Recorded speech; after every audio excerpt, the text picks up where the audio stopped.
I've had this CD in a stack my uncle gave me for nearly 2 decades, so let's dust it off again together. Welcome to A Ronan Does Music, where today we're looking at the third studio album from Queensryche, the concept powerhouse that is Operation Mindcrime. This album follows the story of Nicky, a drug addict who becomes disillusioned with the corrupt society of his time and reluctantly becomes involved with a revolutionary group as a political assassin. Like I said in the little intro there, I've had a copy of this album for years upon years and have always enjoyed it for casual listens or even burning onto my old Xbox 360 for games of Warface. That's the old Warface, not the current one, and other shooter games. Beyond being a nice little metal album that helped me get into the genre thanks to my uncle's influences, the themes at hand also helped shape some of my enjoyment in fiction. Now my friend Jobu has decided to have me review this album as a commission, so let's dive into Nicky's world on Operation Mindcrime. From the get-go, you get an idea for the themes at hand on this album, with a monologue from the character Dr. X and a guitar solo right alongside it. But it's not the musical portion of the album's beginning that draws you in, it's the very first track on the list of songs that has no music in it. The intro, I remember now. A nurse is heard administering a drug to someone, probably a sedative, and the person in question more than likely being Nicky, who seems to be captured or at the very least stuck in a sort of ward or hospital.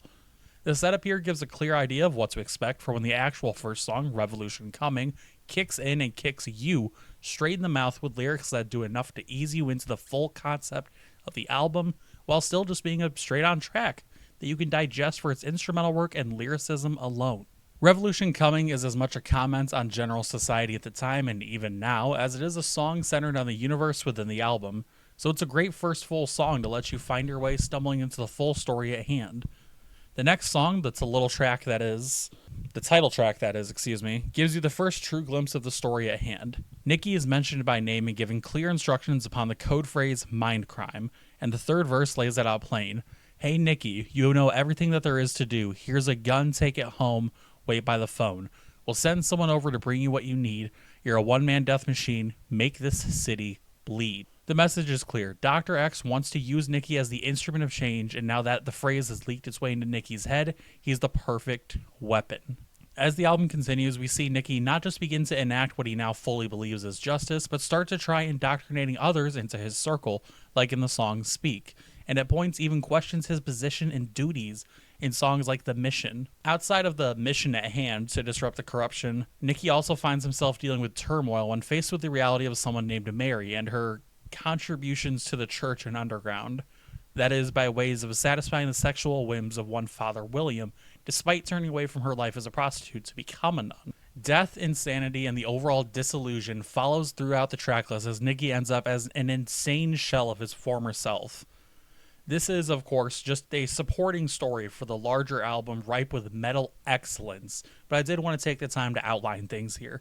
Queensryche does a great job of framing this ongoing tale of doubt in the system and exploring your own, or rather Nicky's mind, when faced with strife, and the tracks that do it best have to be The Mission and Eyes of a Stranger. Both of these really serve as the beginning of his true inner doubts and, of course, the culmination of them as he eventually finds himself in yet another hospital or ward on suspicion of murder. The Mission is where it all begins to fall apart for the newly installed illusion that Nicky has fallen under, and the lead singer of the band, Jeff Tate, gives an equally intoxicating voice to all of this with a smooth introduction before kicking into usual hair metal goodness.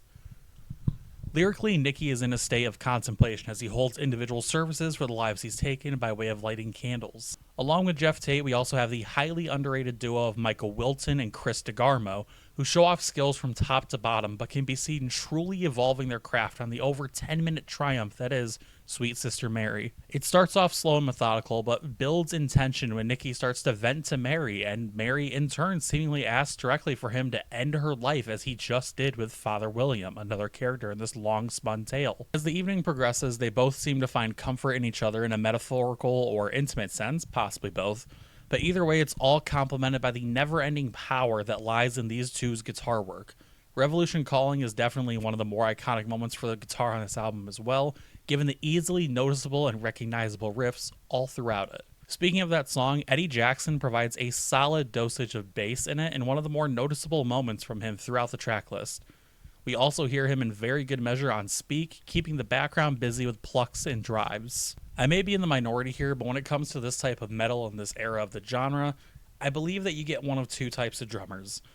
dominating fiends on the set or those who do enough to pop up and show up, and while I don't dislike the contributions from Scott Rockenfield, I did find him to be the member that stood out the least to me.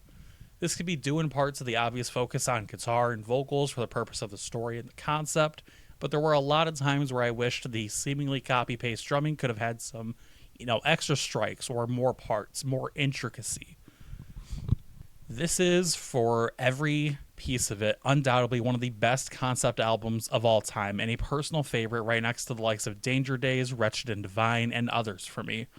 Queensryche are masters of their brand of metal, whether it's straight up, heavy, progressive, or with wild hair and looks to match.